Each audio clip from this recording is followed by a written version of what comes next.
Hello friends, welcome to Love Goals Academy. Thank you so much for joining us. So आज हम बात करने वाले हैं क्रिएशन कैसे हुई, ये यूनिवर्स है कैसे बना। बिकॉज देखो यार, लाइफ में नो डाउट हम लोग एक ह्यूमन एक्सपीरियंस लेने आए हैं धरती पे, एंड वी डोंट नो कि हम इस डेथ के बाद कहाँ जाने वाले हैं। सो बट फिर भी हम अपनी लाइफ मैक्सिमम हम अपनी लाइफ क्या सोचते हैं कि पैसे, खाना, घर, करियर और इन सब चीज़ों में हम बहुत ज़्यादा अपने आप पूरा दिन सोचते रहते हैं। बट कभी हम अपने आप से सवाल नहीं पूछते कि हम कहाँ से आए हैं, हम क्या करने वाले हैं इस क्रिएशन में, ये क्रिएशन कैसे हुई है, कैसे सब कुछ इतना अरेंज्ड वे में चल रहा है और सब कुछ इतना सिस्टमेटिकली कैसे है सब कुछ। और ये कर्म का अब जो एक्शन एंड रिएक्शंस कैसे ही, मतलब यूनिवर्स कैसे पूरी जो कॉस्मिक एनर्जी है, जहाँ फिर उसको आप सुपर एनर्जी बोल लीजिए, कैसे वो सारी इन चीज़ों को इतना सिस्टमेटिकली चला रही है। ऐसे ही आज मेरे एक दोस्त हैं जो बचपन से ही काफ़ी ज़्यादा लाइक क्या बोल सकते हैं, आप क्यूरियस रहे हैं इन सब चीज़ों को जानने के लिए, और उन्होंने काफ़ी स्टडी भी करी है। रिसेंटली मैं जब उनसे बात किया तो मुझे बहुत अच्छा लगा उनसे बात करके, बिकॉज इतना डीप इंसाइट, इतनी कम एज में होना और इतने डीप क्वेश्चंस पूछना, उनके क्वेश्चन भी बहुत ज़्यादा वैलिड थे। So that's why I decided कि ओके हम डिस्कस करते हैं वीडियो में, कुछ पॉइंट डिस्कस करते हैं क्रिएशंस के बारे में। आप लोगों का जो भी सजेशन होगा इस चीज़ के ऊपर, जहाँ आपको कुछ कमेंट्स होंगे जो भी हम लोग डिस्कस करें, तो आप प्लीज़ हमें बताइएगा और हमें फीडबैक दीजिएगा। और अगर आपको कोई सवाल हो तो प्लीज़ हमें कमेंट करिएगा, ताकि मैं उसके ऊपर वीडियो बना सकूं और थोड़ी और रिसर्च कर सकूं। और आप लोगों के लिए हम डेफिनेटली, मैं आपके हर सवाल का जवाब दूंगा जो भी आपको इस पूरे कन्वर्सेशन में लगेगा कि हाँ ये चीज़ आपको समझ में नहीं आई। इसके लिए आज हमारे प्लेटफॉर्म पे हैं मेरे दोस्त शक्ति विश्वकर्मा जी। चलिए उनका स्वागत करते हैं और शुरू करते हैं आज की। Thank you so much sir, thank you so much for joining us. It's really pleasure for us कि आप हमें ज्वाइन कर रहे हैं आज और आप समय दे रहे हैं। सो Thank thank you so you much too for. for providing an opportunity for me to discuss something with you. Okay, thank you so much sir. Sir like as we discuss earlier, तो जैसे हमने परसों भी discuss किया था कि like आपने मुझे बताया था कि आपको यूनिवर्स के बारे में जानने में स्टार्टिंग में बहुत ही क्यूरियोसिटी थी, इवन मुझे भी बहुत ज्यादा थी। मैं भी मतलब हमेशा नेशनल ज्योग्राफी वगैरह, मतलब नेशनल ज्योग्राफी मेरे को हमेशा रहता था कि यार यूनिवर्स आया कहाँ से है। जैसे वहां पे नेशनल हम्म ज्योग्राफी में क्या दिखाते हैं कि मतलब यूनिवर्स आया है वाटर से, मतलब एक टाइम था जब धरती सूरज से अलग हुई, फिर उसके बाद वो ठंडी हुई, फिर गैसेस बनी, फिर बारिश हुई, एंड देन लाइफ शुरू हुई। इस तरीके से एक प्रोसेस है। But there is another theories also कि ऐसे नहीं, कुछ और हुआ था, like big bang theory and other so many theories are there, like जो भी आप मॉडर्न साइंस बता रही है। आप जैसे मुझे बता रहे थे कि आपने कुछ स्क्रिप्चर्स में, जो इंडियन साइंस है जिसको हम लोग शास्त्रों में शास्त्र शब्द यूज करके प्रेजेंट करते हैं, तो उसमें आपने क्या फाइंड आउट किया, मतलब उसमें अलग क्या पता चला आपको कि यूनिवर्स कैसा है और क्रिएशन कैसे हुई है। ओके। सो पहली चीज तो मैंने ये देखी इसमें कि जो भी हमारी चीजें चल रही हैं वो बहुत प्रॉपरली चल रही हैं। जैसे अगर आप अर्थ के थोड़े से रोटेशन को ही देख लें तो वो एक स्पेसिफिक हम्म। स्पीड से रोटेट कर रही है, उसी हम्म। पाथ में रोटेट कर रही है और सूर्य का चक्कर लगा रही है, और उतनी सी झुकी हुई है 23.5 डिग्री। तो इतनी हम्म। सारी परफेक्ट चीजें, अगर वो सीधी भी हो जाए तो अभी आधा जीवन तो वैसे ही खत्म हो जाएगा। और एग्जैक्टली एग्जैक्टली। उतनी ही एनर्जी हमारे सन से आ रही है, ना कि ऐसा नहीं है कि हमारा सन बहुत बड़ा स्टार हो गया, इतनी एनर्जी आ रही है कि सब भस्म हो गया। तो इस टाइप से हम्म। चीजें नहीं है। तो मुझे लगता है कि ये चांस से तो नहीं हो सकता है। मेरा मेन मोटिव यही था कि how it can be a chance, just a chance, कि मतलब सब कुछ इतना सेटल हो गया और सब कुछ, कि एक अमीबा था उससे पूरा हो गया, ये मतलब बहुत अनरियलिस्टिक लगता है। तो मैंने एग्जैक्टली सोचा एग्जैक्टली। कि ट्राई करते हैं। मतलब पहले छोटे से, मतलब सब लोग बताते थे कि रामायण महाभारत हैं हमारे, इतने अच्छे स्क्रिप्चर्स हैं। तो मैंने बोला इसमें तो इतना ज्यादा इससे रिलेटेड दिया नहीं है, तो अदर्स जो स्क्रिप्चर्स हैं उनमें फाइंड आउट करते हैं कि हमको क्या मिलता है। तो उसमें हमको हम्म। बताया गया कि मतलब ये मटेरियल वर्ल्ड है, और एक्चुअली ये इसीलिए बनाया गया है ताकि हम रियलाइज कर सकें कि हमको गॉड के पास जाना है, भगवान श्री कृष्ण के पास जाना है, एंड हमारा अल्टीमेट गोल यही है। And there are so many doubts जो मुझे थे, और अभी भी थोड़े से हैं, लेकिन जो मैक्सिमम डाउट्स थे वो तो क्लियर हुए कि मतलब इतना ज्यादा सफर करते हैं लोग, कोई बहुत ज्यादा सफर कर रहा है, कोई बिल्कुल सफर नहीं कर रहा है, कोई उल्टे काम करता है तब भी वो टॉप पे पहुंच जाता है, और कोई कोई कुछ भी नहीं करता है और मतलब तब भी उसकी ऐसी हालत हो जाती है। तो उसके रीजंस क्या हैं, तो काफी कुछ भगवत गीता से पता चला, श्रीमद् भागवतम से पता चला, एंड हम्म। काफी कुछ जानने और सीखने के लिए मिला। ओके। तो वहां पे यस। मतलब क्रिएशन का क्या, उस वहां पे क्रिएशन का क्या प्रोसीजर बताया, मतलब जो जो स्क्रिप्चर्स हैं, तो उसमें क्या बताया कि क्रिएशन किस तरीके से हुई है। मतलब हम जो क्रिएशन, अगर सन से नहीं, सन फटा और सन, बिग बैंग थ्योरी जिसे बोलते हैं हम लोग ना, सन से ब्लास्ट हुआ है समटाइम एक जगह पे था जहाँ ब्लैक होल से, या से ब्लैक होल थ्योरी भी है ना। सो या स्क्रिप्चर्स में क्या है कि शुरुआत कैसे हुई, यूनिवर्स कैसे आया, शुरुआत कैसे हुई, उसमें क्या एक्सप्लेन किया है, उसमें कैसे बताया कि सिस्टमेटिकली क्यों है चीजें, इतनी सिस्टमेटिकली चीजें जो हैं वो क्यों इतनी सिस्टमेटिकली हैं। Okay, so there are two parts of your question कि यूनिवर्स कैसे आया एंड सेकंड की सिस्टमैटिक क्यों है। तो फर्स्ट एग्जैक्टली। क्वेश्चन के लिए मैं आंसर देना चाहूंगा कि मैंने ब्रह्म संहिता का 5th चैप्टर पढ़ा। तो उसमें हम्म। पूरा का पूरा आपको डिस्क्रिप्शन लाइन बाय लाइन आपको श्लोक बाय श्लोक मिल जाएगा कि फर्स्ट जो थे कारणोदक साई विष्णु जी थे जो थे उनके रोम से, जो ये हमारे बॉडी पर रोम होते हैं उसमें से एक, जैसे हम नाक से सांस लेते हैं, we breathe through hmm. Our lungs, and वो जो है वो रोम के थ्रू लेते हैं। एंड वो विरजा नदी है एक, इस ब्रह्मांड के बाहर, तो उनके रोम से एक बुलबुला निकला एंड उसमें गर्भोदक साई विष्णु उनके अंश आए। फिर उनकी नाभि से एक कमल निकला, उसके टॉप पर ब्रह्मा जी बैठे हुए हैं। एंड फिर ब्रह्मा जी को थोड़ा शुरुआत में कंफ्यूजन रहता है कि मैं कहाँ से आ गया एकदम से, मतलब हम्म। अगर आपको किसी ऐसी जगह पहुंचा दें कि कुछ नहीं दिख रहा है, बस थोड़ा पानी है और एक कमल का फूल है, तो आप कंफ्यूज हो जाएंगे ना कि मैं कहाँ से आ गया एकदम से। तो वो काफी कंफ्यूज एग्जैक्टली। रहते हैं, वो उसकी नली के अंदर नीचे जाने की कोशिश करते हैं हजारों वर्षों तक, उनको कुछ समझ में नहीं आता। फिर वो वापस ऊपर आते हैं, फिर भगवान का ध्यान करते हैं गायत्री मंत्र का, तो उसके थ्रू उनको हम्म। पता चलता है कि उनको सृष्टि का निर्माण करना है। And I think that's how the Srishti started. और पूरा मतलब उन्होंने फिर सिस्टम ये क्रिएट किया कि ये अर्थ होगा, ये इस टाइप से होगा, यहाँ पर ये लोग होंगे। तो आई थिंक फर्स्ट क्वेश्चन का हम्म। आंसर मैंने दे दिया है। Okay. And yes, and second question का आंसर, ये मटेरियल वर्ल्ड मतलब जो कारणोदक साई विष्णु हैं वो आते ही क्यों हैं, मतलब वो अगर चाहें तो नहीं बनाए सृष्टि, चल जाएगा। लेकिन क्या होता है कि कुछ जैसे हमारा स्पिरिचुअल वर्ल्ड है उसमें कई सारी ऐसी, एक्चुअली वहां पर जो भी है सब कुछ जीवित है, एंड यहाँ पर सब कुछ अजीवित है, इसीलिए ये मटेरियल वर्ल्ड है। अगर मैं इस पत्थर में हम्म। मारूंगा तो इसको दर्द नहीं होगा क्योंकि इसमें कोई जान नहीं है। लेकिन वहां पर जितनी भी चीजें हैं वहां पर, जैसे हमारे स्क्रिप्चर्स में आता है कि जब यशोदा माता दूध गर्म कर रही थी तो दूध को टेंशन हो रहा था कि मैं भगवान की सेवा नहीं कर पाऊंगा, इस वजह से वो फैल हम्म। गया। तो पता चला कि मतलब थोड़ा वो इंसिडेंट हुआ था जो कि हम्म। दामोदर लीला होती। तो इस टाइप से वहां पर सारी चीजें जो है वो जीवित हैं, भगवान की सेवा करना चाहती हैं, लेकिन कुछ हैं वो एनवी हो जाती हैं और वो डाउनफॉल कर जाती हैं। तो वो सोचती हैं कि नहीं, मैं एक सेपरेट एंटिटी हूँ एंड मुझे भोग करना है, मुझे भगवान की सेवा नहीं करनी है। जबकि हमारा अल्टीमेट गोल तो यही है कि हमको भगवान की सेवा करनी चाहिए क्योंकि हम उनके पार्ट एंड पार्सल हैं। बट उनसे अलग हो जाती हैं तो भगवान बोलते हैं ठीक है, तुमको अलग होना है, तुमको अलग मजे करने हैं, अपने में खुद होशियार बन रहे हो तो जाओ बेटा थोड़ा मजे लेकर आओ। तो वो हम मटेरियल वर्ल्ड में आते हैं और फिर समझ में आता है कि यहाँ पर तो सफरिंग्स ही सफरिंग है, तो it's better to go back to our home. That's Golok Vrindavan Dham, the Lord of the Lok of Shri Bhagwan, Bhagwan Shri Krishna. Okay. So मैं मतलब जहां तक आपकी बात से समझ पा रहा हूँ कि आपका ये कहना है कि ये जो पूरी क्रिएशन है ये स्पिरिचुअल वर्ल्ड का एक हिस्सा है। मतलब there is No, another no, world. no. मतलब एक ये Yes. यूनिवर्स है, एक और यूनिवर्स है, मतलब एक ये भी एक यूनिवर्स है और इसके अलावा और भी है यूनिवर्स। मतलब उसमें ऐसा बताया गया है कि एक स्पिरिचुअल वर्ल्ड है और ये मटेरियल वर्ल्ड है, There ये are मटेरियल two पूरी। parts. One is a spiritual world and one is material world. So okay. Material world में हम एक यूनिवर्स में रहते हैं, ऐसे बहुत सारे यूनिवर्स हैं। मैं बताया ना एक रोम से निकले कितने सारे रोम होते हैं, ऐसे ही भगवान हम्म। के इतने रोम में निकलते जा रहे हैं बबल्स और यूनिवर्सेस क्रिएट होते जा रहे हैं। बट इस बात पे That बिलीव is करना, explained in Brahma Samhita. I think इस बात पे बिलीव करना बहुत डिफिकल्ट होगा ना। जैसे अगर हम बिग बैंग थ्योरी पे बिलीव नहीं कर रहे हैं, तो इस बात पे बिलीव करना कि कोई इतना विशाल काय, मतलब इतना, अगर आप बोल रहे हैं कि एक रोम से, मतलब it's like a tiny hole in our body, it's like like अगर हमें माइक्रोस्कोप से देखना पड़ेगा वो टाइनी होल, आई थिंक ऐसे हम देख ही नहीं सकते। Yes. सो अगर इतनी माइन्यूट पार्टिकल में अगर हम इसके अंदर एक यूनिवर्स एग्जिस्ट कर रहा है इतने माइन्यूट पार्टिकल, Hmm. मतलब इसे बहुत ही जाइनेटिक बॉडी होनी चाहिए उनकी, जिस Yes. बॉडी की आप बात कर रहे हैं।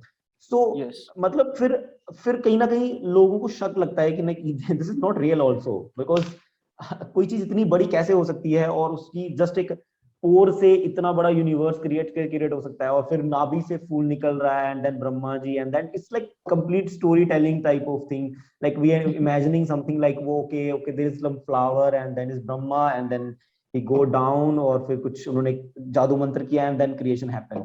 सो इट्स नॉट लाइक, देखो, logically according to the modern science. So how they okay explain that particular Bhagwan concept, how they explain the particular Bhagwan concept, that the gigantic body is there okay in real. Okay so first of all अगर मैं आपसे कहूंगा कि आप आपने कभी ऐसा देखा है कि पानी का पहाड़ बना हुआ हो बहुत ऊंचा, ऐसा लगता हो कि मतलब कितना सादा पानी है, तो आप बोलेंगे अगर आप यहाँ पर रह रहे हैं जहाँ पर मैं जैसे मध्य प्रदेश में रहता हूँ, यहाँ पर तो हम्म. कोई बीच वगैरह है नहीं, तो अगर हम्म. मैं डिनाई करूँ, अगर आप डिनाई करेंगे कि नहीं मैंने तो नहीं देखा, ऐसा एग्जिस्ट भी नहीं करता है, तो आई हम्म. थिंक आप खुद के साथ सही नहीं कर रहे हैं क्योंकि ऐसा नहीं है कि जो आपने देखा नहीं है वो एग्जिस्ट ही नहीं कर सकता है। जो अगर आप हम्म. जब आप बीच पर जाएंगे तब आप देखेंगे अरे पानी इतना सादा है जहाँ खत्म ही नहीं होता जा रहा है मतलब जितना आप आगे जाते हैं और पानी आता जा रहा है, तब आपको रियलाइज होगा कि नहीं ये चीज रियल है। तो I think first of all first point तो हमारा ये आता है कि जो चीज हमको नहीं पता है तो वी कैन डिनाई कि ये एग्जिस्ट ही नहीं कर सकती है। सेकेंड चीज मैं ये कहूंगा कि हम्म. देखिए ये डिपेंड करता है कि आपकी अगर आप भगवान को मानते हैं तो आपकी डेफिनेशन क्या है गॉड के लिए। अगर आप किसी को ऐसे ऐसे को गॉड कह रहे हैं जो कि कुछ बाउंडेड है, कुछ कर ही नहीं पा रहा है, मतलब वो इतना ही कर सकता है कि हाँ जादू वगैरह दिखा दिया, तो आई थिंक वो गॉड नहीं है। गॉड का मीनिंग ही यही है कि वो कुछ भी कर सकता है and he is perfect in every way. अगर वो चाहते हैं तो अपने शरीर को इतना बड़ा भी कर सकते हैं कि ये यूनिवर्स से बाहर निकल जाएंगे, जैसा कि बलि महाराज के टाइम पे हुआ था कि वो इतनी बड़ा उन्होंने सिद्ध कर लिया था कि ब्रह्मलोक से भी ऊपर चला गया था, और विजय नदी का जो जलाया था तो वो गंगा नदी के थ्रू अभी आ रहा है। तो आई थिंक मतलब भगवान की डेफिनेशन ही यही है कि वो कर सकते हैं। तो हम को अगर हम भगवान को मानते हैं, मेरा सिंपल यही है कि अगर आप किसी चीज को अगर नहीं जानते हैं तो आपको जानने की कोशिश करना चाहिए, ना कि ये डिनाई कर देना चाहिए कि ऐसा कुछ एग्जिस्ट ही नहीं करता है। फॉर एग्जाम्पल मैं तो ऐसे अभी मार्स पे भी नहीं गया हूँ, लेकिन अगर मैं बोलूँ कि मार्स एग्जिस्ट ही नहीं करता है तो क्या ये सही होगा आपके हिसाब से, आप बताइए नहीं, बिल्कुल डेफिनेटली सही है. तो हमको एक्सटेंड करना चाहिए हमारी परसेप्शन को, और चीजों को जानने की कोशिश करनी चाहिए रादर देन नेग्लेक्टिंग लाइक हमको तो हम बिलीव ही नहीं करते कि कुछ हो ही नहीं सकता है ऐसा। हम्म.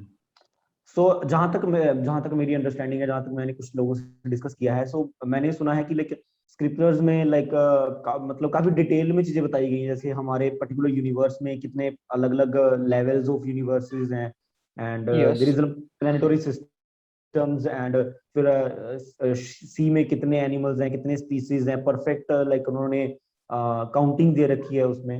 सो yes but the thing is that, जैसे आपने बोला कि भगवान की डेफिनेशन का समझना बहुत जरूरी है, कि भगवान कितने भी बड़े विशाल हो सकते हैं और कितना भी अपने आप को छोटा कर सकते हैं. स्टिल यस अगर मान लीजिए कि मैं अगर बोलूं ऐसा कि लाइक भगवान जैसी कोई चीज एग्जिस्ट ही नहीं करती है.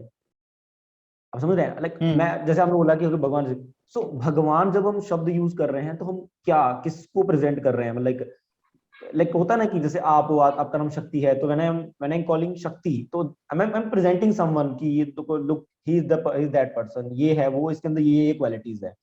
सो स्क्रिप्चर्स में क्या बताया है कि वो जो, मतलब आप जो बोल रहे हो कि जेनेटिक बॉडी है और उसमें से पोर्स में से यूनिवर्सेस निकल रहे हैं, so okay there should be a quality, because if there is something like God, और क्या वो निराकार है, क्या there is something, मतलब आप जब बॉडी बात कर रहे हो, पोर्स की बात कर रहे हो, तो वहां पे आप फिर ये जो निराकार फिलोसफी है हमारे इंडिया में, जहाँ फिर हम कह सकते हैं ब्रह्म फिलोसफी है जो हमारे इंडिया में, आप कहीं ना कहीं उसको अब मतलब पॉइंट आउट कर रहे हैं कि वो गलत है वहां, क्योंकि फिर वो तो कह रहे हैं ना कि खाली स्पेस में से सब कुछ आया है, वहां से एक यस और थ्योरी आती है यूनिवर्स क्रिएशन की, कि खाली यस स्पेस में से सब कुछ पैदा हुआ है.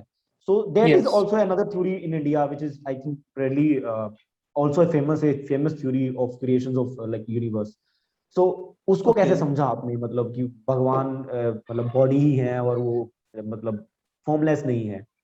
ओके सो फर्स्ट चीज तो मैं, आपने जो भगवान की डेफिनेशन पूछी तो मैं उसमें कहना चाहूंगा कि जितना मैंने पढ़ा है और मैं जितना जानता हूँ उस हिसाब से भगवान God is supreme controller, Lord Krishna is supreme controller जो कि हर चीज को कंट्रोल करते हैं, and he is also creator, he is also destroyer. ये अलग बात है कि वो किसी और से भी करवा सकते हैं ये काम, किसी और को ऑर्डर दे सकते हैं, बट उनके हाथ में सब कुछ है और वो कुछ भी कर सकते हैं. That is the definition of God according to me. And according to scriptures there are 6 qualities in the God. 6 qualities हैं भगवान में, जिस चीज में वो परफेक्ट हैं. उनके पास सबसे ज्यादा धन है, सबसे ज्यादा वैभव है, सबसे ज्यादा वैराग्य है, सबसे ज्यादा शक्ति है. इस टाइप से 6 क्वालिटीज भगवान की दी हुई हैं और इसमें वो परफेक्ट हैं. That's why he is called God. तो मैंने आई ओके। थिंक पहले क्वेश्चन का आंसर दे दिया. एंड सेकंड वाला जो आपने निराकार से रिलेटेड पूछा, तो देखिए मैं आपसे एक सिंपल क्वेश्चन पूछना चाहूंगा कि अगर आप मोबाइल बनाना चाहते हैं, ठीक है, you want to hmm. Make a device, तो क्या आप हम्म। हवा से बना सकते हैं? कुछ भी आप ऐसा, मतलब मैं तो ये बोल रहा हूँ कि आप स्पेस से कुछ भी बना के देखिए. आप स्पेस को अगर किसी चीज में रख देंगे तो उसका वैसा हो जाएगा, लेकिन वो स्पेस ही है आखिर. आप उससे कुछ एग्जैक्टली। ऐसी चीज नहीं बना सकते जो कि आप हाथ में पकड़ सको. अगर आप हाथ में हम्म। स्पेस को पकड़ोगे तो क्या आप फील करोगे कि आप स्पेस को पकड़े हो? आप नहीं। फील तो, अगर गुब्बारे के अंदर स्पेस है तो आप गुब्बारे को फील कर रहे हो ना. तो ये चीज एग्जैक्टली। है, जैसे मैं कॉपी पकड़े हुआ हूँ, ये कॉपी है मेरे पास, तो मैं तो हम्म। इसको फील कर रहा हूँ ना. मैं ऐसा तो फील नहीं कर रहा हूँ, हम्म। मैंने स्पेस को पकड़ा हुआ है, तो स्पेस से सब कुछ हम्म। कैसे बन सकता है? मतलब ये तो मुझे काफी पॉइंटलेस लगता है. And there is one more way to understand the nirakar theory. We can say the light is, actually अब तो पता चल चुका है साइंस में कि वो फोटोन से मिलकर बना हुआ है. पहले हम वे मानते थे उसको. तो हम्म। एक, मतलब मैं लेक्चर सुन रहा था प्रभु जी का, तो उन्होंने बताया था मुझे कि जैसे अगर एक ट्रेन आ रही है, okay, I I live near railway station, तो ये तो मैंने खुद भी देखा है. तो अगर एक ट्रेन आ रही है, ओके, एंड ट्रेन आ रही है तो वहां पर 3 लोग खड़े हुए हैं. एक व्यक्ति आ रहा है तो उसने देखा कि वहां से ट्रेन आ रही है, तो एक लाइट जल के आ रही है, बस बस एक पॉइंट ऑफ सोर्स है लाइट का, रात को खड़े हुए हैं तो, हम्म। ओके. तो वो हम्म। क्या सोचेगा कि जो टैन होती है वो एक पॉइंट ऑफ लाइट होती है, सोर्स ऑफ लाइट होती है, बस एक पॉइंट होती है, ओके. तो वो चला ओके। गया उसी टाइम पे, उसने देखा नहीं, रियलाइज नहीं किया कि टैन एक्चुअली क्या होती है, बस उसने इतना देखा और वो निकल लिया. तो वो तो यही बताएगा, अगर कोई उससे पूछेगा टैन कैसी होती है. सेकंड जो पर्सन था, उसने देखा कि डब्बे निकल के जा रहे हैं, बस डब्बे निकल के जाए, तो वो सोचता है कि बस ट्रेन में बस डब्बे लगे होते हैं और वो निकल जाते हैं, तो बस ये ट्रेन होती है, ओके. तो उसको भी उतना हम्म। लिमिटेड नॉलेज है, इसलिए वो उस हिसाब से डिस्क्राइब करेगा. और जो व्यक्ति है जो कि स्टेशन पे एक्चुअली खड़ा हुआ है, उसने देखा लोग बाहर आ रहे हैं, लोग अंदर जा रहे हैं, एक इंजन भी लगा हुआ है, एक उसमें ड्राइवर भी बैठता है जो कि उसको कंट्रोल करता है कितनी स्पीड से जानी है. तब वो सक्सेसफुली एक्सप्लेन कर पाएगा किसी को कि एक्चुअली में ट्रेन लाइट से चलती है, एंड उसमें डब्बे लगे होते हैं, उसमें लोग बैठते हैं, एंड एक ड्राइवर होता है, and so on, I think. तो उनका okay. Knowledge I think limited है. That's why they are thinking like the source of light is a god. When they will be able to know more things, it will be clear for them as well. Exactly exactly, मतलब हम यहाँ पे किसी को गलत नहीं बोल सकते, हम यहाँ पे किसी को गलत नहीं कह यस. सकते. हम कह सकते हैं कि like that is their level, जहां तक उन्होंने रिसर्च कर ली है, and there is much yes. More to research also, because जैसे modern science big bang theory बोल रही है, और हमारे इंडिया में यस. काफी मतलब थ्योरीज और फेमस है कि like everything come from space, और उसी से फिर ब्लैक होल थ्योरी भी आ जाती है. So there is lot of yes. Theories जो मतलब मैक्सिमम स्पेस से कनेक्टेड होती हैं, कोई फॉर्म तक नहीं जा रहा है, मतलब कि बिकॉज हमारे मैंने जहां तक देखा कि आई थिंक इंडियन के जो शास्त्र, जहाँ पे स्क्रिप्चर्स हैं, जो हमारे इंडियन शास्त्र जो हैं, उसी में ही ज्यादा फॉर्म की बात की गई है कि भगवान की कोई फॉर्म है, and there is a body, and pores are coming. So ये एक कहाँ कहीं ना कहीं शास्त्रों को अलग कर देता है बाकी सारे बुक्स से, जितनी भी हम होली बुक्स देख रहे हैं, या फिर हम साइंटिफिक बुक देख रहे हैं. तो ये पर्टिकुलर यस. ये वाली चीज जो है, आई थिंक वो अलग कर देती है इस पूरी क्रिएशन थ्योरी को, है ना, एक पार्ट. यस. और जहां तक आई थिंक मेरी नॉलेज है कि जो इंडियन स्क्रिप्चर्स हैं, जैसे फॉर एग्जांपल आप जैसे बात कर रहे हैं भगवत गीता की और भागवतम की, तो ये यस. क्या सबसे पुराने स्क्रिप्चर्स हैं कि ये इनसे पुराना भी कुछ और है, मतलब ये जो बाकी हम जैसे स्क्रिप्चर्स देखते हैं या बाकी मॉडर्न साइंस देखते हैं, so which is the yes. Oldest one, मतलब like the scripture, Indian scriptures और the other scriptures? I think I believe Indian scriptures because they are the oldest known scriptures in the world. और इसका description actually Bhagavad Gita में भी आता है. अगर आप 4th चैप्टर पढ़ेंगे तो उसमें आता है कि जो सूर्यदेव हैं व्यवस्वान, उनको भगवान ने पहले ये नॉलेज दिया था, एंड उनको ये नॉलेज, मतलब वो परंपरा में छूट गया था, इस वजह से फिर दोबारा ये नॉलेज भगवान ने अर्जुन को दिया है. और आई थिंक बाइबल वगैरह, मैं ये नहीं कहता हूँ कि मतलब उनको डिनाई कर रहा हूँ, बट मैं ये कहता हूँ कि उन सबसे आई थिंक इससे पहले तो मुझे नहीं पता है कि किसी ने कुरान बोली या फिर बाइबल एग्जिस्ट करती थी, जब सूर्यदेव को भगवान ने लेक्चर दिया था पूरी भगवत गीता का हम्म उस टाइम पे, और ये खुद भगवान हम्म वेरीफाई कर रहे हैं भगवत गीता में। एग्जैक्टली मैंने भी ये चीज पढ़ी है, बिकॉज ये चीज उस भगवद गीता में ऐसा लिखी गया है, और इवन वहां पे काफी डिस्क्रिप्शन दिया गया है, ये जो फॉर्म अब फॉर्म बात कर रहे हैं, जेनेटिक फॉर्म की बात कर रहे हैं भगवान की। सो वहां पे भी यस लाइक वहां पे बताते हैं कि जैसे भगवान ने अपना एक यूनिवर्सल रूप दिखाया था। तो there is yes roop, there is again a word roop, भगवान ने अपना यूनिवर्सल रूप दिखाया था। सो रूप, that is when we call रूप, there should be a body, because yes without body रूप कैसे हो सकता है। सो यस अगेन हाँ, यहाँ बट बहुत अमेजिंग हो जाता है, मतलब जैसे आप मॉडर्न साइंस से निकलते हो और आप देखते हो कि अरे ऐसा नहीं हुआ था, वो धरती ठंडी नहीं हुई थी, मतलब बारिश नहीं हुई थी, मतलब वो पहला जानवर पानी में से नहीं निकला था, मतलब लाइक ऐसा लगता है कि एक नई दुनिया खुल गई हमारे सामने, है ना, मतलब ओ ओके। सो मतलब ये सारी चीजें इतनी बड़ी किसी चीज में से, मतलब इमेजिन करना मुश्किल हो जाता है। आई थिंक अगर हम इस पे भी बिलीव करें, यस हम अपने स्क्रिप्चर्स पे भी बिलीव करें, सो आई थिंक इमेजिन करना मुश्किल हो जाता है। इसीलिए आई थिंक बहुत ज्यादा, मतलब नॉर्मल भाषा में हमारे हमारे हिंदुस्तान में बोला जाता है कि आपको भगवान को समझने की कोशिश करनी चाहिए, आपको भगवान को समझने की कोशिश करनी चाहिए। So I think that what they are pointing out, कि आपको अगर आपको इमेजिन करना है कि ओके ये चीज कैसे हुई होगी, तो आपको अच्छे से भगवान को समझना पड़ेगा, only then you yes can imagine, और यू कैन रियलाइज कि ओके ऐसा पॉसिबल है। मतलब this is yes not a like just a theory और जस्ट ए स्टोरी, लाइक जैसे बोलते हैं और प्रॉब्लम एक ये भी आती है ना कि सर ऐसा होता है ना कि हमको छोटे से पढ़ाया जाता है कि जितना यूनिवर्स है वो इलेक्ट्रॉन प्रोटॉन न्यूट्रॉन से बना हुआ है, सभी लोग ये हम्म बोलते हैं। मगर अगर आप किसी क्वांटम फिजिक्स का जो साइंटिस्ट होगा या फिर कोई प्रोफेसर होगा ना, उससे आप जाकर पूछेंगे कि क्या सच में इलेक्ट्रॉन प्रोटॉन न्यूट्रॉन एग्जिस्ट करते हैं, तो वो 100% श्योर नहीं बोल सकता है कि एग्जिस्ट करते हैं। वो हम ये जानते हैं कि चीजें ऐसे काम कर रही हैं और कुछ हमने एक्सपेरिमेंट्स किए हैं, वो इस टाइप से चल रहे हैं। That's why we believe that they are electron proton neutron, but actually में चीज हमको भी नहीं पता है कि काम कैसे कर रही है चीजें। इसीलिए तो एक्सेप्शंस आते हैं ना किसी भी थ्योरी में। अगर कोई थ्योरी हम्म परफेक्ट होती तो उसमें एक्सेप्शंस होते ही नहीं, और एक्सेप्शन आ हम्म रहे हैं इसका मतलब ये है कि उसमें कहीं ना कहीं कुछ गड़बड़ है जो कि अभी हमको नहीं पता है और हमको जानना अभी बाकी है। तो ये चीजें हमको नहीं बताई जाती हैं, और जो कि मुझे गलत लगता है। हमको बताना चाहिए, ये हमको खुद से पता करना पड़ता है कि एक्चुअली जो हम बिलीव कर रहे हैं वो हाफ नॉलेज है।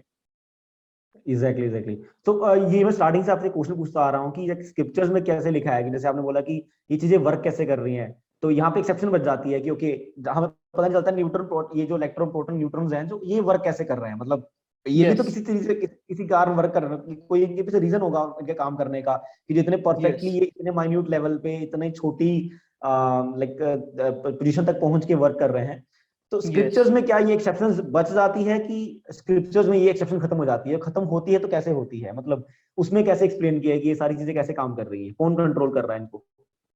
स्क्रिप्चर्स एक्चुअली ऐसी बुक्स हैं जिसमें एक्सेप्शन नहीं है, इसीलिए तो उनको बिलीव किया जाता है। उसमें ऐसी थ्योरी चेंज नहीं होती है कि हर साल आया एक साल बाद एक नए साइंटिस्ट आते हैं वो चेंज कर रहे हैं। No, actually this shloka is wrong, let's change it with a new shloka. यही तो है ना कि वो हमारे हजारों सालों से चला आ रहा है और उसमें कुछ भी चेंज नहीं हुआ है, बस उसमें जो चीजें हैं वो प्रूव होती जा रही हैं। जैसे हमारे जगदीश चंद्र बसु थे, हमारे साइंटिस्ट हैं इंडिया के, जिन्होंने बताया कि पेड़ों में जान होती है। कोई साइंटिस्ट बिलीव नहीं करता था, सब बोलते थे अरे कहाँ से। लेकिन हमारे पहले से भागवतम में बताया गया है कि जो पेड़ पौधे होते हैं उनमें जड़ चेतना होती है, उनमें चेतना होती है, लेकिन वो काफी संकुचित होती है, कंप्रेस्ड वे में होती है। इसीलिए वो इतना ज्यादा मतलब ऐसा नहीं है कि वो घूम कर फिर के आ सकते हैं और ये सब चीजें। इसीलिए उनको थोड़ा सा इस टाइप का मतलब वो इस मिड लेवल में रहते हैं, मिडिल लेवल में। तो ये सब चीजें हमारे स्क्रिप्चर्स में पता था, और लेकिन बिलीव ही नहीं करना है क्योंकि हमको तो वेस्ट को फॉलो करना है। तो इसीलिए कोई नहीं मानता, कोई हम्म बोलता था अरे तुम पीपल के पेड़ की पूजा क्यों कर रहे हो, और मतलब इस टाइप से वट वृक्ष की जो पूजा होती है, तो उनको हंसी हम्म आती थी। लेकिन जब उन्होंने देखा कि अरे ये तो प्रूफ हो गया है कि अब तो कि मतलब पेड़ों में जान होती है, तब उनको लगा कि हम्म अरे यार सही बात है, मतलब हमारी थ्योरी चेंज होती थी लेकिन ये अभी तक थ्योरी सेम थी और अभी ये प्रूव हुई है। तो इस टाइम एग्जैक्टली आई थिंक सारी चीजें प्रूव होती जाएंगी और एक टाइम ये भी आएगा कि सबको यही समझ में आएगा कि स्क्रिप्चर्स वर अल्टीमेट। हम जस्ट वेस्ट कर रहे थे अपना टाइम एक्सपेरिमेंट करने में और एग्जैक्टली ट्राई करने में चीजें। बट स्टिल आई थिंक इस चीज को बहुत टाइम लग जाएगा, बिकॉज इंडिया में आई थिंक जहां तक मेरी नॉलेज है कि there is a lot of explanations on on on on only one scripture. If अगर हम भगवत गीता की बात करें तो यहाँ पे बहुत सारी एक्सप्लेनेशन आ जाती हैं। मतलब जो श्लोक हैं, अब देखो हर कोई संस्कृत नहीं पढ़ रहा है, मैक्सिमम जनता संस्कृत नहीं जानती है, वेस्टर्न वर्ल्ड संस्कृत नहीं जानता है। तो संस्कृत हम्म, पढ़ाने वाला ऐसा भी हो सकता है कि संस्कृत गलत पढ़ा दे सामने वाले को। जैसे सही है, मान लो करेक्ट मुझे है। इंग्लिश नहीं आती है, कोई मुझे इंग्लिश पढ़ाएगा तो गलत भी पढ़ा सकता है, मुझे गालियां भी सिखा सकता है, मैं उसको सही मान जाऊंगा कि हाँ ये जो गाली है ये एक्चुअली में एक फॉर्मल एक प्रोफेशनल यस। वर्ड है। तो ऐसा भी हो सकता है। तो बहुत सारी एक्सप्लेनेशन निकल के आ रही हैं जो स्क्रिप्चर्स के ऊपर आ रही हैं। तो मतलब आपको आपको ये चीज पे डाउट नहीं हुआ कि मतलब इतनी सारी एक्सप्लेनेशन है भगवत गीता की, और ये एक में बताया जा रहा है कि भगवान है, फॉर्म है, और एक में बताया जा रहा है कि नहीं है। तो आपको एकदम राइट पर्टिकुलर सोर्स कैसे मिला आपको कि okay this is the right books and ये पढ़नी चाहिए और ये यहाँ पे सही लिखा है? ओके, सो इसका मैंने पहले सोचा भी था, जो फर्स्ट सॉल्यूशन है कि आप तो संस्कृत ही सीख लो और खुद पढ़ो स्क्रिप्चर्स को, कि हम इतनी इंग्लिश जैसे अगर मुझे इंग्लिश शेक्सपियर की बुक पढ़नी है तो मैं इंग्लिश सीख लूं और फिर पढूं। तो एक तो ये हम्म फर्स्ट वे है, लेकिन संस्कृत की इतनी बड़ी व्याकरण है कि समझने में सालों निकल जाएंगे, मेरे को लग रहा है एक्सपर्ट करने में उस लेवल पे कि मैं हम्म श्लोकों को पढ़ के उनका मीनिंग समझ पाऊं। तो मैंने भगवत हम्म गीता एज इट इज पढ़ी, जो कि शिल प्रभुपाद जी ने ट्रांसलेशन किया है उसका। हिंदी एंड इंग्लिश दोनों में अवेलेबल है, इन काफी लैंग्वेजेस में अवेलेबल है। और हम्म और उसमें सबसे जो अच्छी बात मुझे वो लगी कि उसमें हर वर्ड का मीनिंग दिया हुआ है, और आप उस वर्ड को गूगल करके भी देख लेना कि इसका संस्कृत से हिंदी में ट्रांसलेशन क्या होता है, वही ट्रांसलेशन आएगा। तो जो भी श्लोक पढ़ते थे उसके नीचे वर्ड बाय वर्ड उसका मीनिंग समझा होता था, उससे संस्कृत भी इम्प्रूव हुई मेरी, कि मतलब इस वर्ड का मीनिंग क्या होता है। क्योंकि आप दो चार वर्ड जब सेम वर्ड पढ़ेंगे तो आपको भी याद हो जाएगा कि हाँ इसका मीनिंग ये होता है। तो इस टाइप हम्म से पढ़ते थे, एंड उसका जो आप या तो फिर वर्ड्स को जोड़ लीजिए या फिर हिंदी में उसका अनुवाद लिखा होता है तो उसको पढ़ेंगे। तो एक ये चीज तो कंफर्म हुई कि ये जो संस्कृत है, इसको जो हिंदी में ट्रांसलेशन हो रहा है वो एग्जैक्टली वही हो रहा है। इसमें कोई ऐसा नहीं किया गया है कि किसी वर्ड का गलत मीनिंग निकाल दिया हो या फिर ये। एंड हम्म जो आप बोले कि साकार और निराकार में कैसे कंफ्यूजन दूर हुआ, तो मेरे को तो ऐसा कभी डाउट हुआ नहीं वैसे। मैंने काफी फिलोसफी इसके बारे में भी पढ़ी कि निराकार ब्रह्म के बारे में। बट जो फाइनल कंक्लूजन मैंने भगवत गीता में पढ़ा, जो कि 18th चैप्टर में दिया हुआ है, भगवान ने बोला है कि मेरी पूजा करो, मुझे नमस्कार करो, एंड मेरा भजन करो, मन मना भव मद वक्तु मद्याजी माम नमस्तु। एंड उसके नेक्स्ट श्लोक में भी बोला है कि सर्वधर्मान परित्यज्य मामेकम शरणम व्रज अहम त्वां सर्व पापेभ्यो मोक्षयिष्यामि मा शुचः। तो मैंने बोला होगा साकार होगा निराकार होगा, मुझे क्या करना, भगवान ने बोल दिया है सब धर्मों को छोड़कर भगवान की शरण लो, मुक्त कर देंगे और वो सब ध्यान रखेंगे फिर इस चीज का। तो मैंने कभी इतना सोचा नहीं कि ठीक है जो भी हो, लेकिन भगवान ने बोला है तो शरण ग्रहण करते हैं उनकी। And exactly. जो यस। आप मुझे ये बताइए कि लाइक मैं ये क्वेश्चन सबसे पूछता हूँ, मतलब it's like my favourite question because like देखो मतलब एक क्यूरियोसिटी होना। बिकॉज मैंने जनरली देखा है कि लोग इतना डीपली नहीं सोचते हैं अपनी लाइफ लाइक क्रिएशंस के बारे में, आसपास क्या चल रहा है। बिकॉज जनरली बंदे को होता है प्लस टू पास करो, कॉलेज जाओ, करियर बनाओ, पैसा कमाओ, बच्चे पैदा करो, खाना खाओ, दारू पियो, है ना। So many things are there जिसके लिए सोचना है। तो ये सब चीजें सोचने का टाइम किसके पास है कि भगवान कौन है और ये कौन है और वो कौन है और यूनिवर्स क्या से बना था, ये धरती कैसे आ गई, पानी कैसे आ गया, नदी कैसे बह रही है, हवा कैसे चल रही है। चलने तो चल रही है, चलनी अच्छी चल रही है अपन को अपना काम करना है, रात को खाना यस, खाना है। ये सब सोचेंगे तो खाना कैसे खाएंगे, इस चीज से खाना थोड़ा देंगी हमें। सो सही है। Like what's your philosophy of life, मतलब आप जिंदगी को कैसे देखते हैं? आपको आपको अभी तक क्या लगा है कि दिस इज लाइक, एक होता है ना कुछ प्रिंसिपल्स होते हैं हमारे पास, हम उन प्रिंसिपल्स को अपने हाथ में लेते हैं। मैं दो क्वेश्चन पूछ रहा हूँ यहाँ पे। फर्स्ट कि आपका दुनिया को देखने का नजरिया क्या है। दूसरा कि आपके क्या प्रिंसिपल्स हैं जिनको आप डेली लाइफ में फॉलो करते हो कि दैट ये प्रिंसिपल ये चीजें तो मैं डेली फॉलो करता ही हूँ, एंड ये मेरा दुनिया को देखने का नजरिया है। ओके, तो आपने इससे पहले ये भी बोला था कि मतलब जब हम मौज कर रहे हैं इतने आराम से, तो फिर हमको क्या जरूरत है इतना सोचने की कि कहाँ से कौन होते हैं भगवान या फिर ये यूनिवर्स वगैरह कैसे आया। तो हम्म जैसे मैं एक कोट पढ़ा था कि जब आप किसी काम को करते हैं तो फिर दो बार सोच लेना चाहिए तो मतलब ऐसा नहीं ओवर थिंकिंग करना चाहिए, लेकिन हमको सोच समझ के करना चाहिए। तो जैसे मैं अभी कंप्यूटर साइंस पढ़ रहा हूँ, तो मैंने सबसे पहले ये देखा कि जो सबसे सक्सेसफुल इंसान है पूरे कंप्यूटर साइंस में, जो होल कंप्यूटर साइंस इंडस्ट्री है, बिल गेट्स मान लेते हैं। तो चलिए उसने सब कुछ अचीव कर लिया, क्या वो खुश है अभी? ऐसा है कि वो 24 आवर वो तो हैप्पीनेस में था, वो मैंने माइक्रोसॉफ्ट बिल्ड कर ली है, अब तो मेरे को जिंदगी भर खाने के लिए कुछ भी नहीं करना पड़ेगा, मैं तो बहुत मजे में हूँ, ऐसा नहीं है। वो भी, उसको भी हम्म कुछ ना कुछ तो टेंशन होगी, आई बिलीव, क्योंकि हम्म। प्रॉब्लम्स तो होती हैं चाहे अभी आप कैसे रिसेंटली डाइवोर्स अभी जाओ। रिसेंटली डाइवोर्स हुआ है उसका। अभी रिसेंटली वही डाइवोर्स हुआ है, और वही आधी आधी से आधी ज्यादा तो उसने भी बीवी को दी है। वही वही तो तो वो उसको यस। अगर कोई प्रॉब्लम नहीं होती, वो मजे में होता, तो वो क्यों करता है ऐसा। और जो भी हम्म रीजंस हो, मैं जस्टिफाई नहीं कर रहा हूँ कि उन्होंने इसलिए ऐसा किया, बट कुछ ना कुछ हम्म प्रॉब्लम्स तो होंगी, और वो भी सोचते होंगे कि यार ये सही हो जाए, ये सही हो जाए, मैं फर्स्ट बिलियनियर बन जाऊं मैं भी तो बहुत अच्छा लगेगा। हम्म तो मैंने हम्म यही चीजें देखने की कोशिश करी कि मैं हैप्पीनेस मुझे किस चीज से मिल रही है।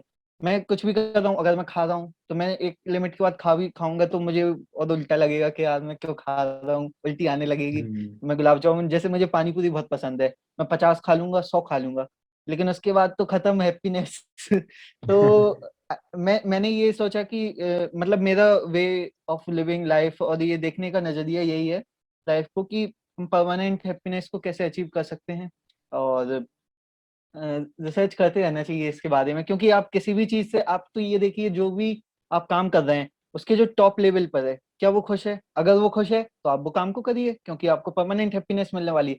लेकिन अगर नहीं है, तो कुछ तो ऐसा अलग होगा ना इन सारी चीजों से हटके, जिससे कि हमको परमानेंट हैप्पीनेस मिल सकती है, उसके हमको सर्च करना चाहिए। एंड दैट्स वाई मैं स्टडी करता रहता हूँ और ट्राई करता हूँ कि चीजें हमको और मुझे और पता चलें कि कैसे क्या चीजें वर्क कर रही हैं। एक्चुअली मैं भी अभी परफेक्ट नहीं हूँ ऐसा कुछ, बट मुझे जो चीजें पता है उस बेसिस पे मैं आपको बता रहा हूँ, एंड मैं चाहता हूँ और चीजें पता चलें तो फिर और चीजें एक्सप्लोर करें। और मेरा यही है वे ऑफ लिविंग लाइफ, और यही मैं देखता हूँ कि कैसे हम अचीव कर सकते हैं परमानेंट हैप्पीनेस को, क्योंकि हमारा अल्टीमेट गोल यही है और हम इसीलिए काम भी करते हैं।